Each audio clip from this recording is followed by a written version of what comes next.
Merry Christmas, everybody. So, Christmas is here again in about 20-ish days. Hey, when the stores can celebrate Christmas even before Halloween has begun, I guess it's okay for me to spend December talking about Christmas. And what better way to start out than to watch Christmas is Here Again by Renegade Animation.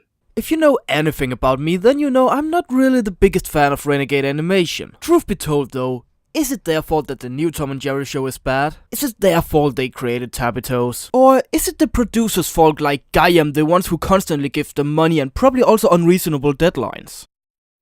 Who knows? All I know is, if this is actually the case, then don't take these jobs, Renegade. Just don't. We start the movie up by the narrator played by Jay Leno, mostly known for the Jay Leno Show. He's mocking other classic movies and telling us that this is truly an original story. Haven't read about this story in any book or heard it sung about in any song. No sir, not this tale, for this is the story of Santa's most precious prized possession. You know when you say something like that critics are going to judge you extra hard on originality. After the mention of various classic tales like Rudolph and whatnot, we are finally getting introduced to the movie.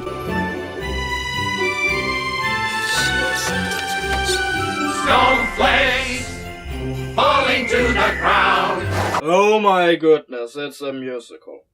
Fun fact though, this movie actually got its very own musical, which is highly reviewed as a fun, family-friendly holiday musical. Who would have thought? Oh, also after a little while singing about getting ready for Christmas, they realize somebody stole Santa's sack. Oh, who stole Santa's sack? I am sorry, it's just too obvious a joke. But can you imagine the children running around the schoolyard singing, "Who stole Santa's sack?" Oh my. After the song is almost done, we are greeted to another Hanukah, which is Aku's little and impressive brother named Krat, played by Edward Asner.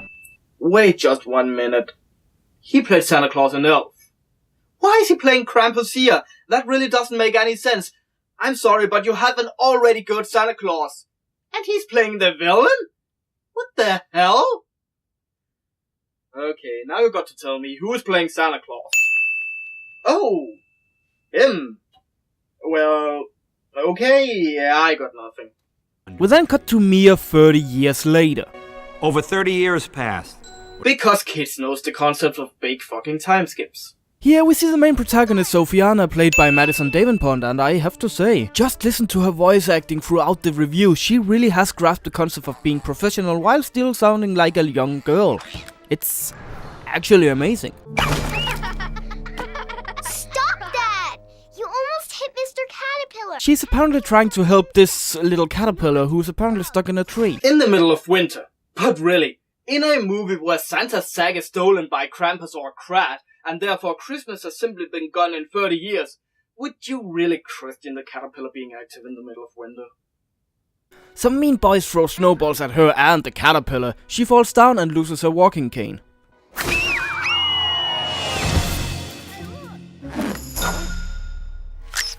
Because they never gave us a reason why she even needed one to begin with. Anyway, she returns to the orphanage, gets scolded, and is sent to her room. I swear, child, I can hear your endless chatter in my dreams. Christmas!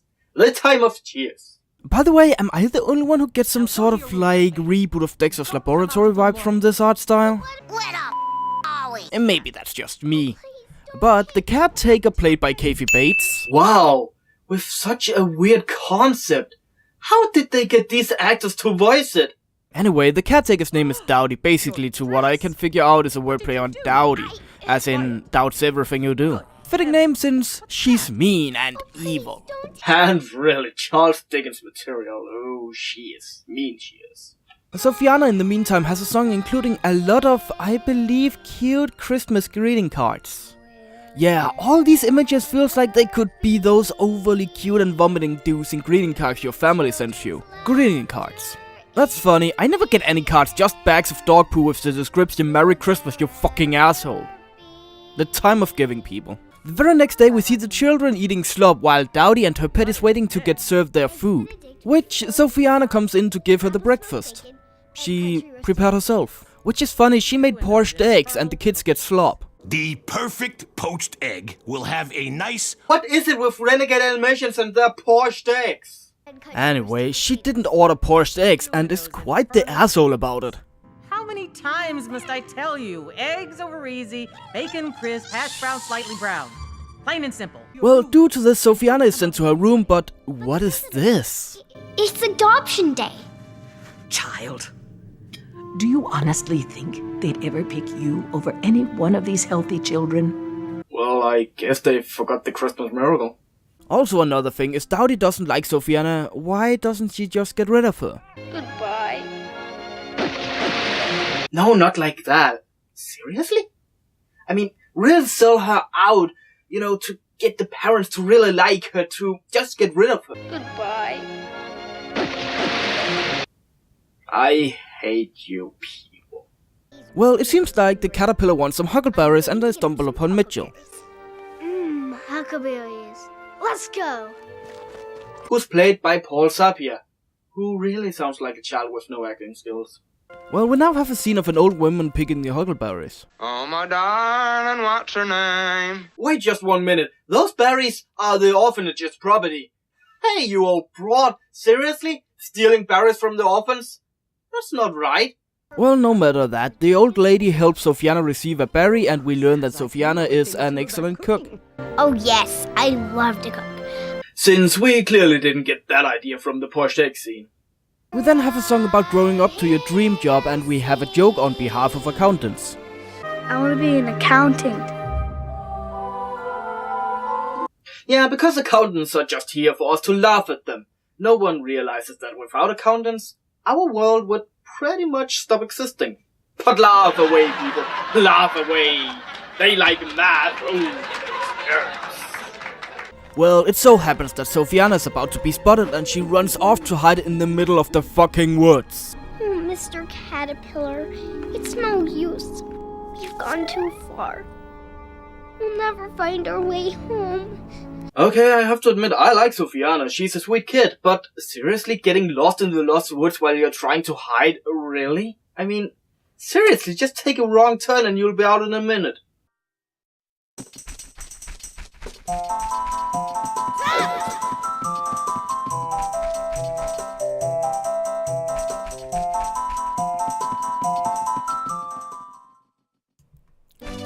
What the hell? Here she meets this annoying elf named Rocco, who is one of the elves from the beginning of the movie, and he's here now. How? How did he get frozen in ice? Has he been there in 30 years? And did they forget to put that part in? What the hell? Also, Sophiana kisses her little worm. Now, he's kissing the little worm. They get him free and are off to Santa's house. Can't you read the sign? No trespassing. That means you. Now go away. Whoa, Santa. I know that sex important to you, but seriously, you let yourself go. Usually, people say that when people gain an excessive amount of weight, but in this case, it just had to be said. And we also see that the nice old berry-stealing lady is indeed Mrs. Claus. Oh my god, I called Mrs. Claus an old broad. What the hell have I done? Oh, thank you. Yeah, I deserve that. We then cut to a song about Santa's sack and everything is Santa's fault. The children waited up all night. It's a decent song, but, you know. We then have a rather short story as of why they can't replace the sack. If you can make all those toys, why don't you just make another sack? Yeah, that's a fucking good question. Why the hell can't they make another one? Santa's sack is made from the swaddling clothes that were used to wrap the baby Jesus in the manger. Each Christmas Eve, Santa delivered gifts from the magical sack. No shit! Santa's sack was created by the dirty old rags wrapped around the Jesus child? That makes no fucking sense. Alone the fact that Santa's sack was wrapped around the baby is just fucking disturbing. And second, seriously? Santa and Jesus working together? They're not even from the same time period, nor religion if you dig down deep enough. Well, Rocco and Sophiana decides to at least try in the remaining 5 days to find Santa's sack. But of course, they need transportation, but none of the reindeers are in flying condition due to lack of exercise. Now, which one is the most insensitive one? 8 crazy nights with the shit-eating reindeers, or these earth folks who actually work for Santa? But wouldn't you know it, this young aspiring deer wants to help out, but he can't fly. You don't know how to fly? Yeah, it's a Christmas movie. They have to save Christmas. You know, in some sort of stupid way that he's going to fly. They travel on the way, we have a decent musical number about Santa's sack once again, but this time around we also get some backstory from Hanukah here. It seems that he stole the sack due to greed. Yeah, that's the explanation. Did you expect something better? Also, all these small nightly creatures that looks like something from Little Nightmares are actually bad seeds of children who got captured and turned into fucking blind slaves, I believe. Man, this movie took a turn. We then cut to these two interesting characters. Ooh, a sly fox with a dumb polar bear as a henchman. Oh, where have I seen this concept before from Renegade Animation? Oh, I know! Every fucking single movie they have ever created! To be fair though, this might be the first duo they created. Does that make it excusable? If they didn't make more, yes. But they did, and therefore it's pure ass shit dripping down a goat's fucking beard. They tell them they can help out in finding the secret entrance to Krat's lair. And does he also have the Easter Bunny's basket? Yeah, Santa's been searching for this entrance in 30 years. Or more like 3 years, and then he gave up. I believe it's in one of the songs. But seriously, who would have thought that all he needed to do was trust this deceiving fox too? By the time they realize there's no secret entrance, we'll be long gone. Or he's just a deceiving asshole. It blows. It's just a saying. That doesn't make sense. Fine. Blow like the wind. But of course, the dumb bear blows. Oh, he blows. They stumble upon the entrance by sheer coincidence and lands inside the Cave of Wonders. Yeah, it feels like that anyway. Where if you remove any valuables, a terrible fate falls upon you. You know the drill. And of course, the sly fox takes some jewels along with him. You know, I never understood how a cave can actually know when you take a jewel out of it. Is there some sort of jewel detector at the exit? Anyway, they fall into the lava and the movie ends. No, we are not that lucky. They drift across this piece of rock until they get to the lava falls. You did it! Tart, you're flying! I knew you could do it! And of course the reindeer flies. Oh, didn't you believe in miracles? Yeah, no shit, seriously, when somebody say they can't do something at the beginning of the movie, they usually end up doing it. Anyway, we cut to them finding Santa's sack, and of course the sly fox rats them out. Now hand over the sack. Not on your life.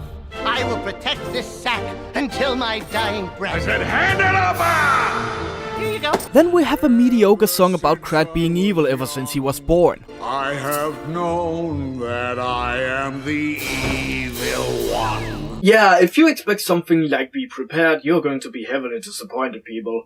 But on the other hand, if you, like me, expected something like the villain song in Ulf Bowling, you are going to be pleasantly surprised that it's okay. Love, mutiny, backstabbing, betrayal, yeah, that's for me. But it turns out the turncoat fox was indeed a turncoat fox, as in, he turncoated on being a turncoat. Ah, wouldn't you know it, who was in fact a good guy portraying to be a bad guy portraying to be a good guy. He made an Indiana Jones joke. I got nothing. With a bag of Krad's gold, prevented tripping the alarm. They now have to escape, which they of course do, and they return the sack to Santa. And Sofiana is returned to the orphanage. Well, that's kinda sad. Next you're probably telling me that the caterpillar turns into a butterfly and leaves Sofiana all to herself while we see the shadow of the caretaker in the room. Bye, Sofiana. I wish I could go with you. I really, really do. Oh my god!